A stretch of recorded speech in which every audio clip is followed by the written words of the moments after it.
Yo, what up, people? Quick PSA. It's okay to ask for help.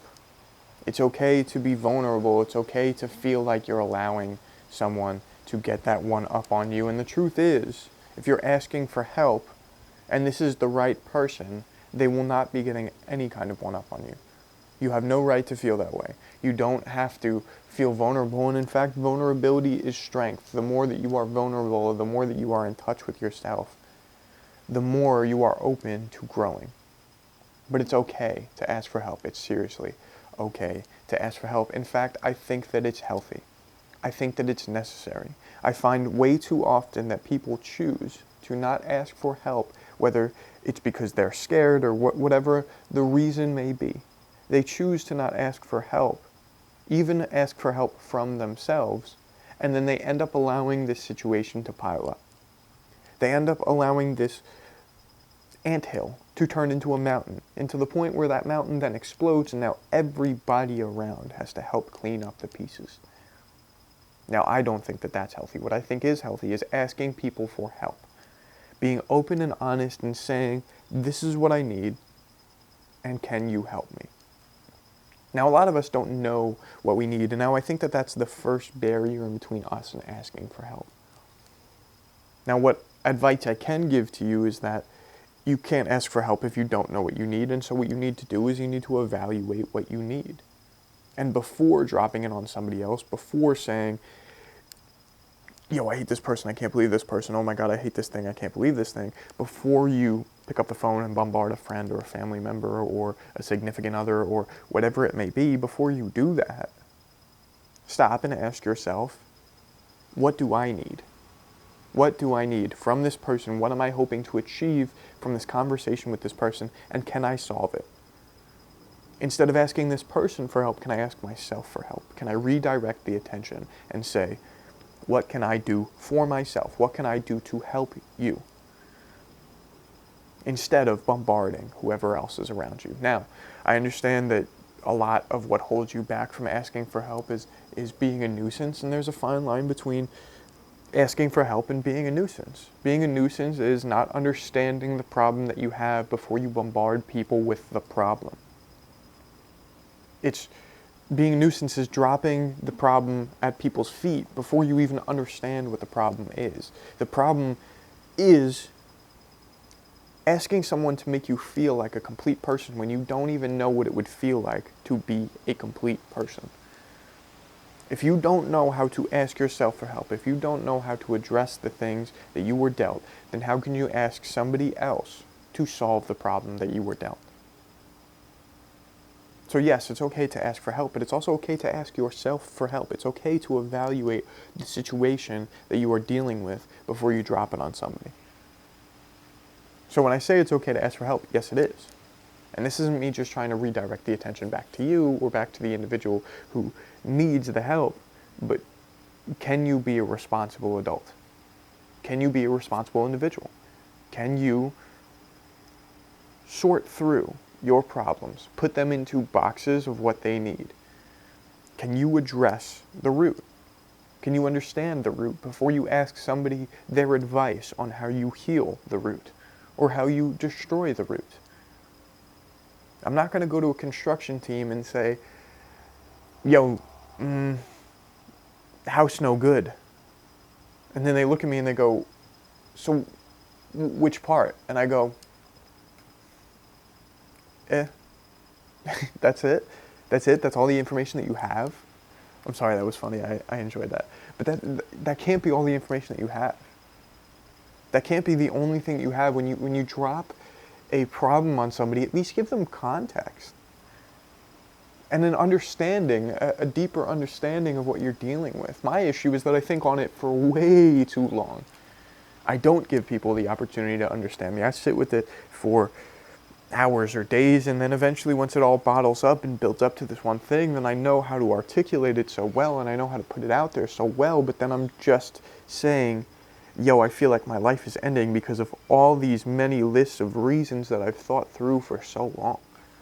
Instead of just asking and trying to process beforehand, instead of just trying to, achieve something or work to some kind of point where I would understand it, but understand it enough.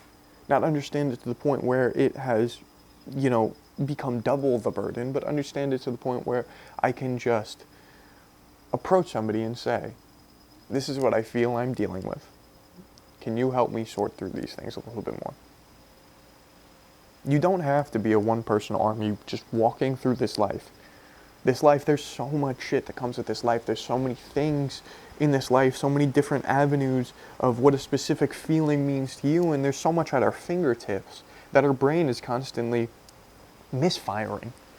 It's constantly overwhelmed and dopamine starved, like true dopamine starved, because it's dopamine overwhelmed with the shit that we have at our fingertips. Block those apps, seriously.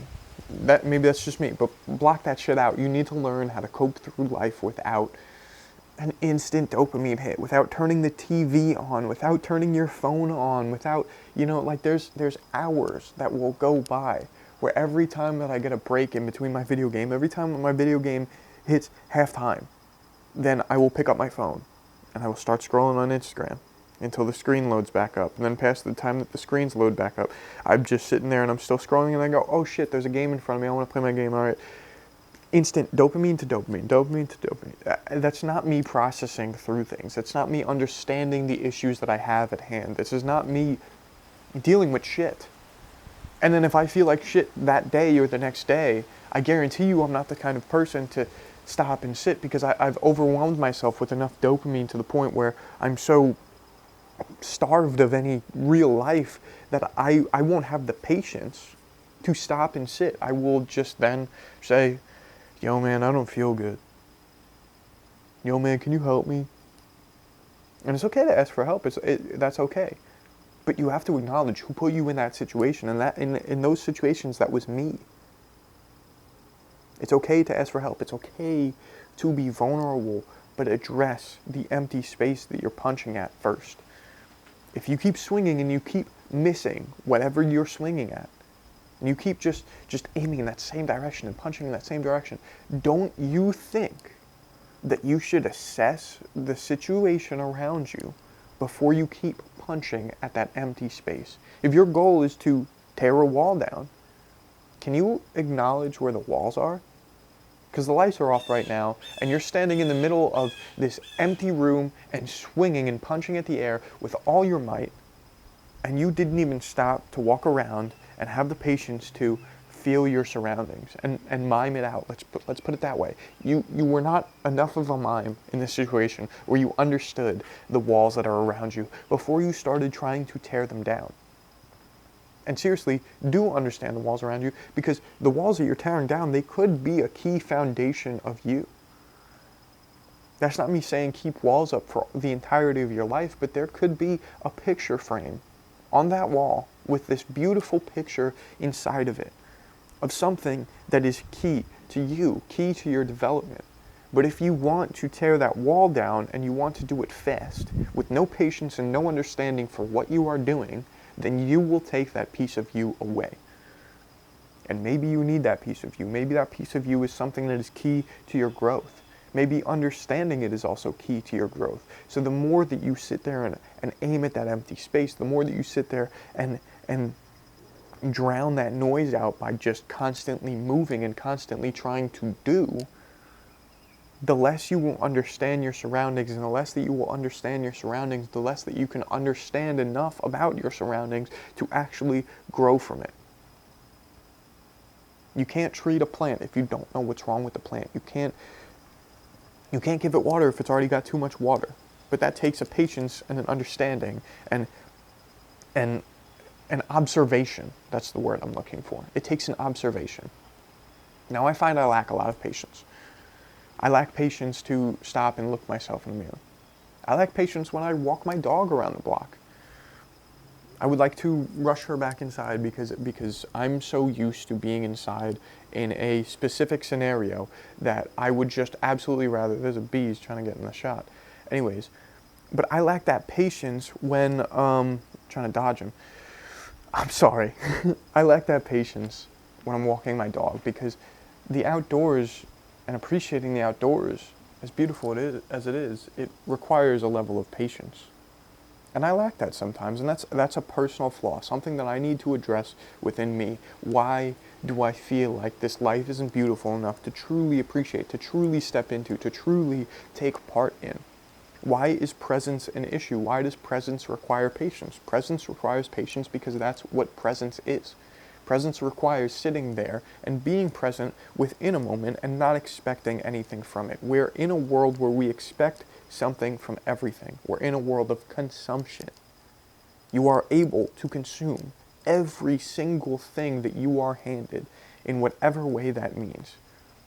So this world of consumption gets us into this mindset where being present is not consuming. Being present is being okay with being current and being within the moment. So presence doesn't require some form of consumption, and we're stuck in consuming. We're small-minded, thinking that these trees don't help me reach dopamine instantly. So sit with them a little bit longer. No, but I'm not getting that feeling yet. Okay, so sit with them a little bit longer. Yeah, but no, sit with them. Stop asking questions. And if that's some big issue in your head, ask yourself what the issue is. Ask yourself for help. Ask yourself if there's something that you can solve. Ask yourself before dropping it on somebody else. And if you understand it, then ask somebody for that help. Now, again, I understand. Vulnerability, big thing, big issue, something that we're not comfortable with because apparently we've all been hurt before. Now, I can't list the reasons why I feel I've been hurt. I'm not really too sure. I'm sure that there's a whole bunch of things, and I'm sure a lot of it comes from loss, whatever loss that may be. But sometimes I don't have the patience to acknowledge how deep that runs and how much it affects my day-to-day life. Anyways, we've all been hurt, so we stray away from vulnerability because vulnerability is something that we don't feel we are comfortable with, because when we felt we were comfortable with it, eventually it came back and it either hurt us or it didn't come back at all. And I think that's my issue, is that it didn't come back at all. And now you're hurt. And now you're looking at this world and saying, I'm going to hold it all in.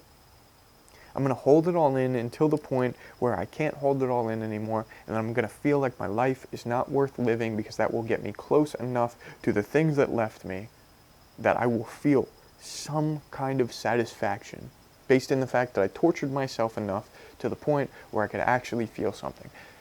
Newsflash, you are allowed to feel something in the first place. You don't have to wait until it's way too much to bear for you to actually bear it. You can take it piece by piece.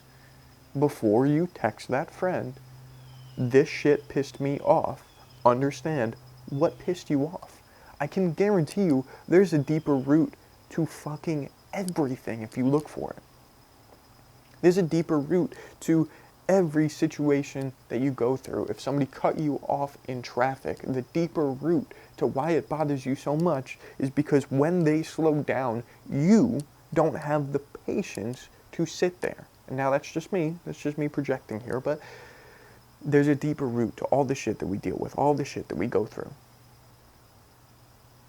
And you need to be mature enough to address that root, to address the problem before relying on somebody else. So yes, it is okay to ask for help. It's okay to ask, but to demand is a different story. It is okay to ask for help, but understand it first. See, all those that I'm mentioning on the it is okay to ask for help, none of them are it's okay to ask for help, but you're a nuisance and nobody wants to hear from you. But you're immature and you can't deal with your own shit. But you're not a big enough person to handle this, but you should be grown enough to process it. It's okay to ask for help, but try to process these things.